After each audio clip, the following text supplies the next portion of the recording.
I almost didn't make it to the hospital in time.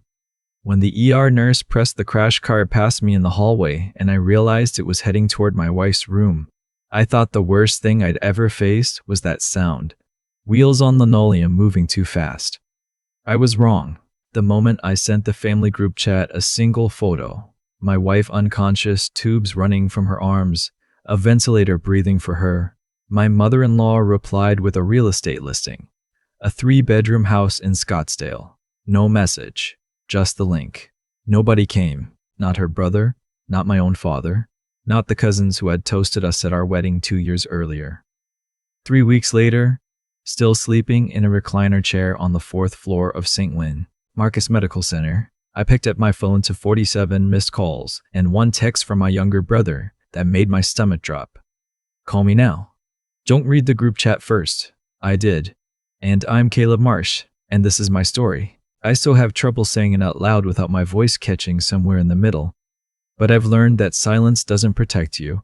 It just gives other people room to fill it with whatever they want. So before I tell you everything, I want you to know, if you're watching this from a hospital waiting room, from a parking garage where you've been crying for 20 minutes before going back inside, from a kitchen at 2 in the morning wondering why your family feels like strangers, I see you. Drop a hi in the comments. Tell me where you're watching from. It matters more than I can explain. Now let me tell you what actually happened. I used to think I was good at reading people. I'd spent 6 years working as a structural engineer, the kind of job where you learn to look at a thing and calculate exactly how much pressure it can take before it fails. I was methodical, precise. I kept a yellow legal pad on my desk at the firm where I documented every project decision, every materials change, every phone call that mattered. My supervisor once told me I was the most organized person he'd ever worked with. I thought that said something good about me. I didn't understand yet that organization is just another word for control, and control is the first thing to go when the people you trust decide to rewrite the story. My wife's name is Nora. She was 31 when it happened, a high school art teacher with paint perpetually under her fingernails, and a laugh that made strangers turn their heads in restaurants. We'd been married for 2 years and together for 5, and I knew within the first month of knowing her that she was the person I wanted to build everything with. Careful people don't usually fall fast, but I fell completely.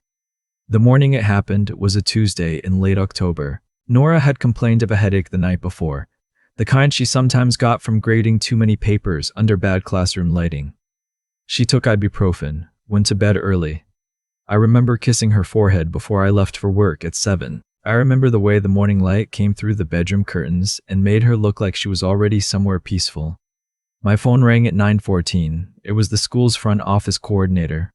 Nora had collapsed in the hallway between 2nd and 3rd period. An ambulance was already on the way. By the time I got to St. Marcus, they had already run the CT scan.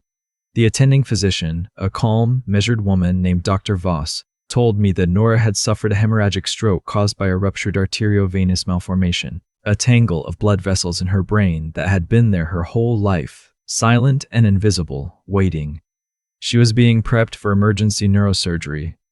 I had maybe 4 minutes to see her before they took her in. I held her hand. She was conscious but confused, her words coming out soft and scrambled.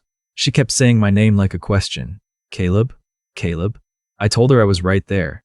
I told her she was going to be okay. I don't know if I believed it yet. I signed the consent forms with a hand I couldn't feel and walked back to the waiting room.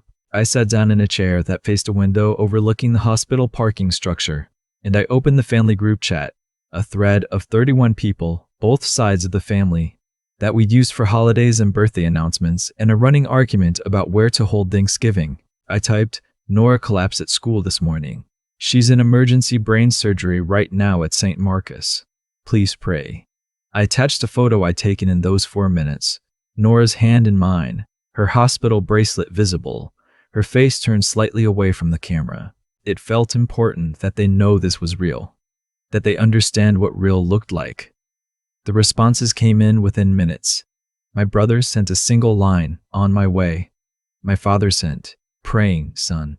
Keep us posted, from Nora's side, her mother. A woman I had always found difficult but had genuinely tried with, sent back a real estate listing. A house in Scottsdale. I read it 3 times, trying to understand if it was a mistake, if she had sent it to the wrong thread, if there was some context I was missing. There was none. Below it, Nora's brother sent a thumbs up emoji to the listing, not to my message. To the listing. Then nothing. For hours, nothing. My brother arrived by noon.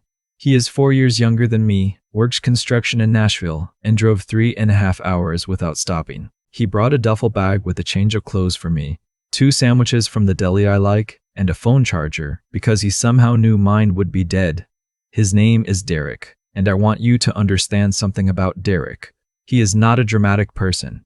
He does not perform concern. When he walked into that waiting room and sat down next to me, without saying a word for a full 2 minutes, just sat there. That silence was the most present I had ever felt in my adult life. Nora's surgery lasted 7 hours. Dr. Voss came out at 6:40 in the evening. The AVM had been successfully clipped. There was some bleeding, more than they had hoped. Nora would be moved to the neurological ICU. She was unconscious. They would not know the extent of any neurological effects until she woke up, and they could not tell me when that would be. It could be hours. It could be days. I went back to the family group chat and typed, "Surgery done. She's stable but in the neuro ICU. Still unconscious. We don't know anything yet." Nora's mother replied, "Let us know when she's awake and can have visitors. No point coming all the way out there if she won't know we're there." I put my phone face down on the chair beside me and did not pick it up again for 6 hours. The neuro ICU had its own rhythm, its own language. I learned it the way you learn any language when you have no other choice, by immersion, by necessity, by the slow accumulation of small vocabularies. GCS scores, intracranial pressure readings. The difference between a purposeful movement and a reflexive one. The nurses, particularly one named Cynthia, who had been on the floor for 19 years and had a way of explaining things that made you feel informed rather than terrified, became my primary interpreters of Nora's world. Every morning I asked Cynthia the same question. Any change overnight? Every morning she answered me honestly, which I came to understand was a gift. Some days the answer was cautiously good. Some days it was measured. Once, on a Thursday in the 2nd week, it was, "Her pressure spiked last night. We managed it, she's stable now. But I want you to be prepared for the possibility that progress won't be linear." I wrote everything down on a fresh legal pad I'd bought from the hospital gift shop. It became my neuro ICU log. Dates, times, readings, questions I needed to ask. Things Dr. Voss said that I wanted to remember exactly. I kept it in the canvas bag I carried everywhere in the hospital. It never left my side. What I did not write down, because I did not yet know it was happening, was the story Nora's mother was telling everyone else. Derek pieced it together first. He'd been staying at a hotel 2 blocks from the hospital, coming back every morning, sitting with me through visiting hours. On the 9th day, he called me from the lobby. His voice was careful in the way it only gets when he's trying not to alarm me. "Have you seen what's being posted in the other group chat?" I didn't know what other group chat he meant. He sent me a screenshot. It was a thread called Nora's Recovery. Family updates. I was not in it. It had been created by Nora's mother on the day of the surgery, and it had 22 members, mostly from Nora's extended family. Aunts, cousins, her mother's friends who had known Nora since childhood, the kind of people who would want updates, the kind of people who would ask questions if they didn't get them. I scrolled through it. The first post from that first evening, "Surgery went well. I've been at the hospital all day with Caleb. She's resting comfortably. We're taking it hour by hour, but the doctors are optimistic." She had not been at the hospital. I had been at the hospital, alone, except for Derek. A few days later, visited again today. Nora looks better. Her color is good. Caleb is holding up, but he's asked us to limit visitors for now. He finds the extra people stressful during this time. I had asked nothing of the sort. No one had offered to visit. And then, 1 week in, a post that made the blood drain from my face. Brought food for the ICU nurses today on behalf of the family. They said Nora is making wonderful progress. So grateful to be able to be there for her. Attached was a photo, not of Nora, because visitors could not take photos in the neuro ICU, but of a tray of pastries sitting on what appeared to be a break room counter, with a handwritten note, "With love from the Calloway family." The comments underneath were full of gratitude. "You're such a rock for that family. Nora is so lucky to have you there. Tell Caleb we're thinking of him." I sat with the phone in my hand for a long time. Then I walked to the neuro ICU nurses station and asked Cynthia quietly if a woman had brought food for the staff from Nora's family. Cynthia looked up at me. She thought for a moment. Then she said, "Someone dropped off pastries at the main floor reception about a week ago with a note. But that's 3 floors down. Nobody up here received anything, and," she paused, choosing words I would remember, "because family deliveries come through me." I thanked her. I went back to the recliner beside Nora's bed, and I sat there in the blue-gray light of the monitors, and I understood something that I had been circling around for days without wanting to look at directly. Nora's mother was not staying away because she didn't care. She was staying away and performing presence at the same time. She had found a way to be the devoted matriarch in front of an audience of 22 family members without ever setting foot in the room where her daughter was unconscious. And she had used my name to explain the absence. She had told them I wanted to be left alone. I called Derek from the hallway. I told him what Cynthia had said. He was quiet for a moment and then he said, "I found something else." She posted a photo in the group 2 days ago of what she said was Nora's hospital room. "Caleb, that's not St. Marcus." I looked it up. "That's a stock photo from a medical website." My hand tightened on the phone. She showed them a picture of a hospital room that isn't even this hospital. I walked back to the neuro ICU. I sat beside Nora. I watched the rise and fall of her chest, and I thought about the legal pad in my bag, and I thought about all the things I had documented carefully, methodically, the way I was trained to do. And I thought, every single thing I need is already written down. I just had to decide when to use it. The confrontation did not happen the way I had imagined it in those quiet hospital hours. I had pictured something private, something measured. What I got instead was a video call on a Saturday afternoon with 11 people on the screen, none of whom had been in that building in 3 weeks, all of whom had been receiving daily updates from a woman who had never left her house in Scottsdale. It started because Nora's aunt, her mother's sister, a woman named Patrice who I had always liked, sent me a direct message. "Caleb, we want to visit, but Beverly says you're overwhelmed and don't want company. Is that true? I just want to make sure we're respecting your wishes." I read it 3 times. Then I called Derek. Set up a group call. "Tonight. As many of them as you can get on." He didn't ask why. He just said, "I'll make it happen." At 7 o'clock that evening, I sat in the family lounge on the 4th floor with my legal pad on my knee and my phone propped against a cup of coffee. Derek had gotten 11 people on the call. Patrice, 3 of Nora's cousins, 2 of my aunts, my father, a few others. Nora's mother was on the call too. She had joined a few minutes late and I watched her thumbnail appear in the grid with the careful expression of someone who believed they were still managing the situation. I didn't lead with anger. I led with a legal pad. "I want to show you something," I said. "This is the log I've been keeping since the day Nora went into surgery." I held it up to the camera and turned the pages slowly. Dates and times, every doctor's update, every pressure reading, every visitor who had signed in. According to the nursing staff, the only people who have signed into the neural ICU to see Nora are me, Derek, and my father, who drove up last weekend. That's it, 3 people. Silence on the call. "I've seen the posts in the other group chat," I continued. "The one I wasn't included in. I've seen the updates about daily visits and food deliveries and conversations with doctors." I called the nurses station and asked. None of it happened here. Patrice's hand went to her mouth. Nora's mother spoke first, her voice smooth and certain. "Caleb, I think you've been under so much stress that you may have missed some of what's been happening. I coordinated a lot of this through the main reception." "The main reception is on the 1st floor," I said. "The neural ICU is on the 4th. They are not connected. If you had been here, you would know that." One of Nora's cousins leaned forward on the screen. "Beverly, you told me last week that you'd held her hand." I shifted. "There was a day when I was able to." "The visitor log," I said. "Your name is not on it.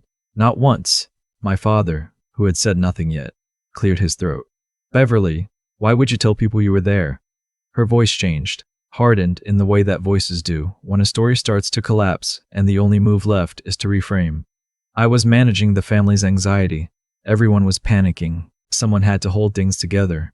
Kayla made it clear from the beginning that he didn't want people hovering. I never said that. My voice came out steadier than I expected. I sent one message to a group chat of 31 people asking for prayers. I never asked anyone to stay away. I never said I was overwhelmed. I never asked you to speak for me. You made those decisions and then you put my name on them. The call went very quiet. Patrice said softly, I could have been there. I live 40 minutes away. I didn't come because you said, because she said. Her voice broke. I could have been there. That was the moment the call stopped being an argument and became something else. The grid of faces on my screen shifted. Shoulders dropping, eyes going wet. People looking at each other across the distance with a particular expression of people who have just understood something they cannot undo. Nora's mother made one more attempt. I was protecting this family from unnecessary drama during a medical crisis. Caleb is young. He's emotional. He doesn't understand how families work. I understand, I said, that my wife has been unconscious for 3 weeks and her mother has not once come to sit with her. I paused to let that land. That's all I need to understand. She left the call. The silence that followed lasted a few seconds and then Patrice said, Can we come tomorrow? And then someone else said, I'm sorry, Caleb. I should have called you directly. And then my father said quietly, I'm proud of how you've handled this, son. And the words hit something in the center of my chest that I hadn't realized was waiting to receive them. The next morning, Nora's eyes opened. It was not a dramatic awakening, not the movie version where someone gasps and sits up and the music swells. It was Cynthia calling me in at 6:15 because Nora's eyes were tracking, responding to light, following the movement of a pin light with the slow deliberation of someone climbing out of something very deep.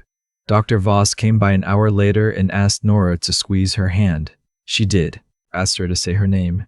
It came out soft and slightly slurred, but it came out, Nora. I sat beside her and held her hand, and she looked at me for a long time with an expression I can only describe as recognition, not just of my face, but of something larger, something that said, I know where I am, and I know you're here.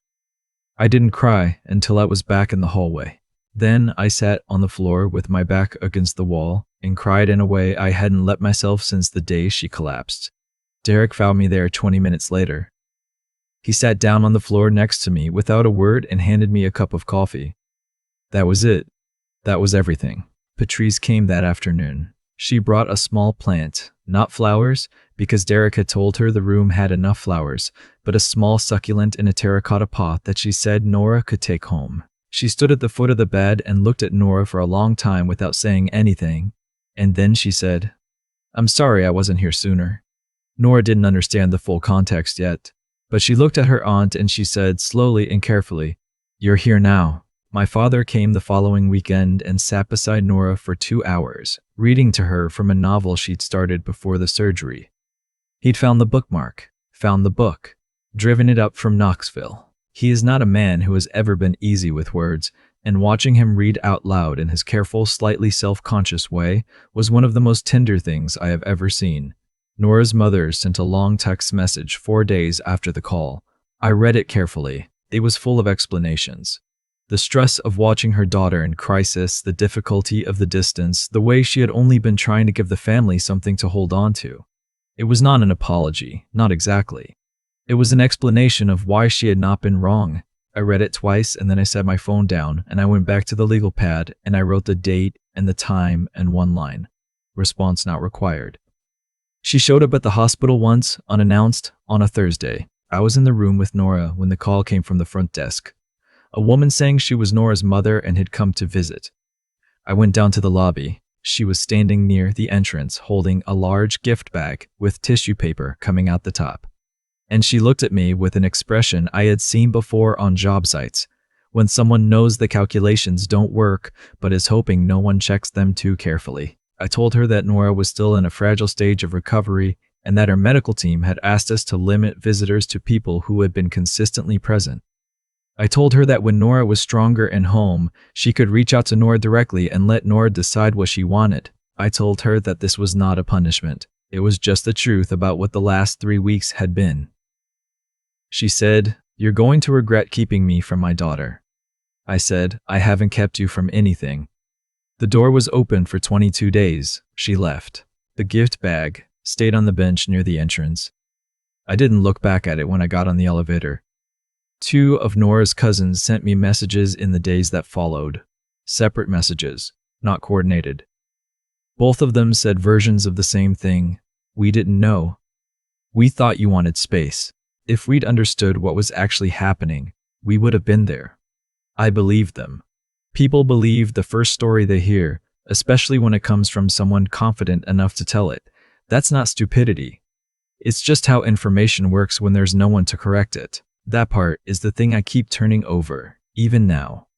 The reason I stayed quiet for so long at the beginning, focused on Nora's monitors, on the legal pad, on understanding what the doctors were telling me, was exactly the reason Nora's mother was able to construct a parallel version of events. I wasn't managing the narrative because I didn't think that was my job. My job was to be in the room. My job was to know the difference between a routine alarm and a dangerous one. My job was to be there when Nora's eyes opened. But I understand now that someone has to tell the true story, and if you don't, someone else will tell a different one. Not because the truth doesn't exist. It always exists. It's written in visitor logs and nurses' notes and legal pads and the memory of every person who watched. You hold someone's hand through something terrible. The truth has a record. It just needs someone willing to read it out loud. Nora came home on a Wednesday afternoon, 6 weeks after the surgery. Her speech was slower than before. The neurologist called it a temporary aphasia and said with time and therapy she would likely recover most of it. And she walked carefully, deliberately, like someone learning to trust the ground again. I'd spent the week before her discharge setting up the apartment, rearranging furniture so nothing was in her path, filling the refrigerator with the foods her therapist had recommended, borrowing a shower chair from a medical supply place 2 blocks away. Derek had stayed 3 extra days to help. He'd repainted the bedroom, not because it needed it, but because Nora had mentioned once, months ago, that she'd always wanted it a different shade of blue. He'd found the exact color from a photo on her phone and matched it at the hardware store. When she walked into the room and saw it, she stood in the doorway for a long moment, and then she turned and looked at him with her slow, careful new way of speaking and said, "You remembered." He shrugged. He said, "It was just paint." She cried, "I think we all did." My father stayed for that first week. He slept on the couch, drove Nora to her first outpatient therapy session, cooked dinner every night from recipes he found online because he wanted to make things she could enjoy even with her current dietary restrictions. He is not a man who has ever been comfortable with illness or hospitals or anything that sits outside the practical and the fixable. But he showed up in the way that he could with the tools he had, and that was enough. More than enough. On the 3rd evening, after Nora had gone to sleep and Derek had taken the car to fill the gas tank, and it was just the 2 of us at the kitchen table, my father wrapped both hands around his coffee mug and said, "I didn't know how to be the kind of father you needed when you were younger. I kept waiting for things to settle down enough that I could figure it out. They never did." He looked at the table. "I'm sorry it took this to get me here. I didn't have an answer for that." I just nodded. Some things don't need a response. They just nodded. Some things don't need a response, they just need to be received. Nora's recovery was slow and then, after a certain threshold, faster than anyone expected. She returned to part-time teaching 4 months later, just 2 classes in the morning. Her students making her a card the size of a poster board that they all signed. She showed me the photo they took of it on her phone, and I noticed that her hands, holding the phone, no longer had paint under the fingernails. I told her I'd noticed. She said, "Give me 2 weeks." 3 weeks later, there was paint under her fingernails again. The family group chat, the original one, the one with 31 people, has been quiet for months. Nora's mother is still in it. She has not posted. Neither of us has removed her. That is a decision Nora will make in her own time, on her own terms, and I will not make it for her. The other group chat, Nora's recovery, family updates, no longer exists. Patrice told me it was deleted the night after the video call. I don't know who deleted it. I didn't ask. What I know is what the legal pad tells me. It tells me that on the day of the surgery, one person drove 3.5 hours without being asked. It tells me that on the 9th day, my father answered his phone on the 2nd ring. It tells me that on the 31st day, Nora's eyes opened and tracked toward my voice. It tells me that some people showed up, and some people constructed an alibi for not showing up, and that the difference between those two things is the whole story. I keep the legal pad in the drawer of the nightstand now. I don't write in it anymore. I don't need to. When I look at Nora across the dinner table, moving through sentences more carefully than she used to, pausing sometimes in the middle of a word to locate it again. There is something in her face that was not there before, not just the slight asymmetry left by the surgery, which she wears without apology. Something else. A kind of steadiness that comes, I think, from having been very close to the edge of something and come back from it, she told me once, in those early weeks that she didn't remember much from the ICU. Just shapes, voices, light. But she said she remembered the feeling of a hand holding hers. I'm sharing this because I know there are people watching this who have sat in a waiting room checking their phone, people who sent a message into a group chat and watched the cursor blink with no response, people who made themselves small in a crisis because they thought that was what you were supposed to do, and then discovered that someone else used that silence to build a story with your name in it. You were not wrong for focusing on what mattered. You were not wrong for being in the room. The record of who showed up and who didn't, it exists. It is written somewhere, in a log, in a memory, in the specific weight of a hand held or not held in the dark. The truth does not require your permission to survive, but it does need someone willing to speak it. If this reached you today, drop a hi in the comments. Tell me where you're watching from. Subscribe if you want to hear more, not because I need the numbers, but because every time someone hears a story like this and recognizes something in it, that's one more person who knows they weren't alone in their hospital hallway. Thank you for being here. Thank you for listening. That matters more than I can say.